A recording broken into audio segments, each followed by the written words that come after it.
there's risks with everything, right? You're just trading risks for what you feel is the most appropriate blend for risks that you feel can make you sleep okay at night. Right. Right. And what our job is to do is to help you manage those risks, because oftentimes you spent a whole career, designing buildings if you're an architect or something, right? And I don't know anything about designing buildings, but I know a thing or two about designing portfolios to manage risk. Right. So, pay the professionals to help, and that's why we have jobs. Man, it always comes back to annuities when you talk about people getting close to retirement. There's so much crazy stuff that happens. So we got to turn assets into income. Yeah. And what's interesting is that's when you retire. But the planning side of that starts. Yeah. Being proactive, right? Yeah. Before it starts. I mean, there's a lot of stuff that you can do. The two things that come into mind, preparing for retirement, and specifically looking at a portfolio, let me know if you resonate, is one is allocation. What is your mix of your stuff? What is your mix of your stocks or equities, your fixed income, other cash, CDs, real estate? You got to look at it from kind of a long-term point of view, and also, how does this all mix in? The other thing is location. Location, what I mean by that is, do we have everything in the 401k and it's all pre-tax? That's great. I mean, you probably accumulated a lot. I mean, you were a diligent saver, but if you're telling me that, hey, I have this income, it's all going to be taxable to me. And so maybe it might make sense to start shifting, one, the allocation, your mix of stocks, bonds, cash, whatever that may be, and then also location. Is there ways that we can take money that's pre-tax and potentially make it tax-free or taxable? Kind of those different buckets there. Yeah. And so a lot of it, one of the things I always like to do is look at, is there ways that we can kind of take, some risk off the table? When I'm saying risk off the table is, does it make sense to shift some of the higher exposure stuff to less exposure, less volatility, I should say? Okay. Do you take some, equity position and move it to more safe allocation? What I hate to see though is having people do that shift and move the whole thing. That's usually not wise because you deal with these risks that you're talking about. Yeah. Tactical moves need to be done very strategically by pros. Yes. Yeah. Don't go and do that yourself. At least talk to someone who knows what they're doing about making that shift. And if it even makes sense. A lot of people don't realize too is retirement is probably 20, 25, 30 years. It is, especially from a planning standpoint. I consistently try to plan life expectancy to 100. Yep.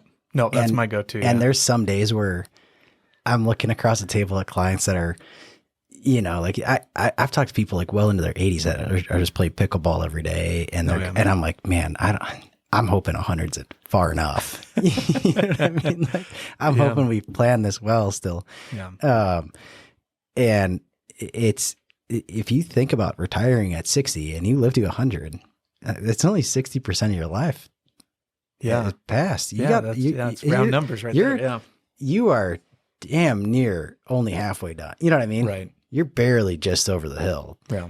And now you're going to stop working and think about 40 years of, you got midway through your career. And if you kind of look back in arrears and said, what would life have been like if you never had to work any of those years from the time you were a baby? Right. It's just hard for people to conceptualize how long that 40 years is. Yeah. And so you have to have sufficient assets ready to produce income and do all this stuff.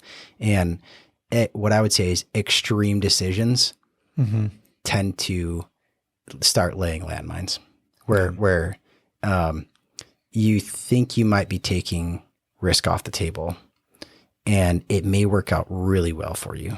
Right.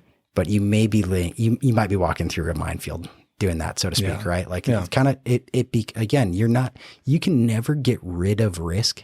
You can just change it for something change it for a different kind of risk. Right. So, I've talked to somebody that, they cashed out their pension at kind of the right time. Mm-hmm. And then they held off for a couple of years, and then they bought an annuity with part of that part of the pension proceeds basically. And their pension they're effectively, right? Like their monthly income from those same dollars is a significantly better situation than if they would have just elected to keep the pension in the form of monthly income. Right. Now, there was a professional, not myself in this case, that helped with this decision-making process. And I'm not sure that in hindsight, I 100% agree with it, but that's because I wasn't there and I don't have all the facts. But what I can tell you is that if the interest rate environment remained different, that could have been a really bad. That could have turned out really bad. Yeah.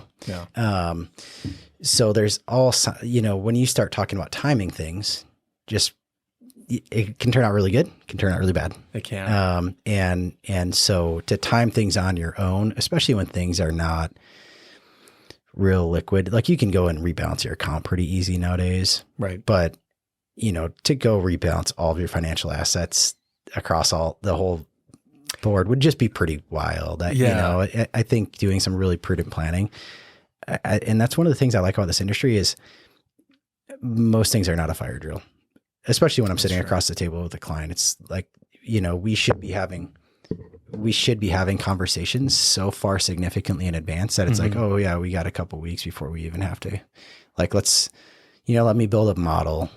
Let's think about this. Yeah. Let me run some numbers and situations. Let me do some research. Let's reconvene, let's put a time on the calendar to get back together in 2 weeks, just for like a preliminary decision, Right. Now there's times when there are time sensitive matters, right? Yeah.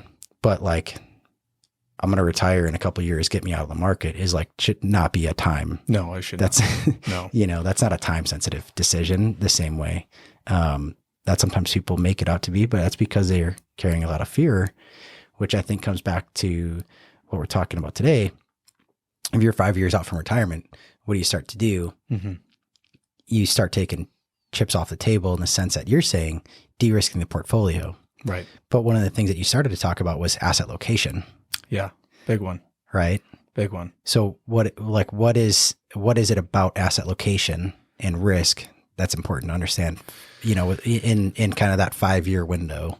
Right. And this is where, you want to look at things from all points of view. I would say there's sometimes, and that's why you go to, honestly, a professional like you and me, where where all the bodies are buried. We do this every day. So we see it from all points of view. A lot of times clients just don't know what's out there. They don't know what all the options are. Mm-hmm. Well, it's nice to talk to someone and be like, well, did you ever consider this? It's like, oh, you probably get that a lot where they just have no idea. Where, you come across a client who's got a ton of money in their 401k, that's great. But when you're talking about, hey, when you're also doing like cash flow analysis of, hey, let's kind of project out what cash flow is going to look like in retirement. Not only do you have to project out cash flow or look at it, you got to look at it where it's coming from. Is it all coming from 401k and it's all pre-tax? Okay, well, that's okay. But did you know that Social Security could be taxed up to 85% if we're taking it all from the 401k? So there's different things that you need to look at. And so, it can make sense sometimes to don't stop saving and investing, but maybe we use different types of buckets. I call them buckets. Maybe it doesn't make sense to do it all in a pre-tax bucket. Mm-hmm. Why don't we start shifting or doing something different and putting money into a Roth bucket? Why don't we put more money into a taxable bucket or like real estate, where that, has different and kind of more helpful tax consequences when it comes to saving and investing? Yeah. Yeah. So it just kind of varies. Not to get too into strategies, and I don't know if I can or not, but like I always want to look at, does it make sense to do a Roth conversion? You can say almost whatever you want, Aaron. Right? It's all on me. It's all on you, man. It's all on me.